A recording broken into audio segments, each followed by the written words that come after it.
l'économie avec Lise Joly. Bonjour Lise. Bonjour Fabienne. Ce matin, vous allez revenir sur les bons chiffres des comptes publics qui nous ont été annoncés vendredi, notamment le déficit qui est en baisse. Du coup, on parle de cagnotte. Alors Lise, est-ce qu'on a une cagnotte ou pas de cagnotte? Eh bien moi je vous dis pas cagnotte, car si on est un peu sérieux, on ne peut pas se réjouir complètement. Certes, l'augmentation de la dette a ralenti et laisse 6 milliards d'euros de marge sur les prévisions initiales du gouvernement. Mais là, pendant qu'on se parle, Fabienne, la dette de la France augmente de 2665 euros par seconde et par habitant, c'est-à-dire pratiquement 400 000 euros pendant la durée de cette chronique. Ça fait peur. L'endettement de chaque Français est actuellement de 33 645 euros par habitant pour une dette qui s'élève aujourd'hui à 2097 milliards d'euros, 96% de notre produit intérieur brut. Donc si on est sérieux, on se réjouit que notre déficit se creuse un peu moins que prévu, seulement 3,5%, mais ça nous place tout juste devant l'Espagne, le Portugal et la Grèce, et en tout cas bien en dessous de la moyenne européenne. Pas sûr qu'il y ait de quoi pavoiser. Alors Lise, ces comptes publics qui s'assainissent, donc c'est quand même une bonne nouvelle, non, vis-à-vis de Bruxelles en tout cas? Il serait temps, car ça fait quand même 6 ans que nous sommes en procédure de déficit excessif, que la Commission européenne fait montre de patience et 6 ans qu'elle nous exhorte à faire quelque chose. Alors du côté des économies, on a fait des efforts, tout en baissant les impôts, notamment sur les entreprises.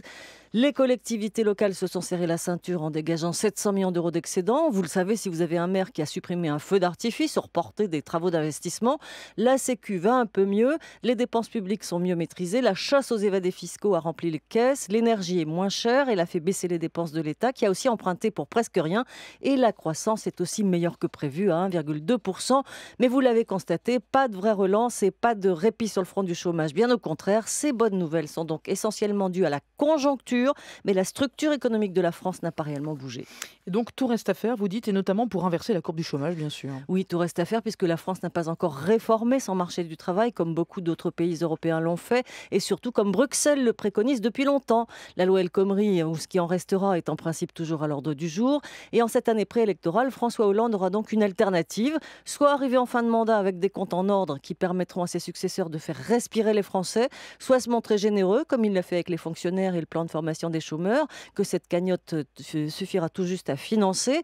Il a aussi promis de réduire le déficit à 2,9% en 2017. On n'y est pas encore. Le plan de stabilité 2016-2018 que Bercy présentera début avril et enverra à Bruxelles en milieu de mois nous dira si le gouvernement choisit le sérieux budgétaire ou si on est dans le après-moi le déluge, comme c'est souvent le cas en fin de mandat. Voilà, j'ai retenu Lise que le temps de votre chronique, donc on s'était endetté de combien? 400 000 euros, c'est ça? Oui, c'est pas Eh mal, ben, un bel demain, appartement par voilà, exemple. demain vous parlerez moins longtemps.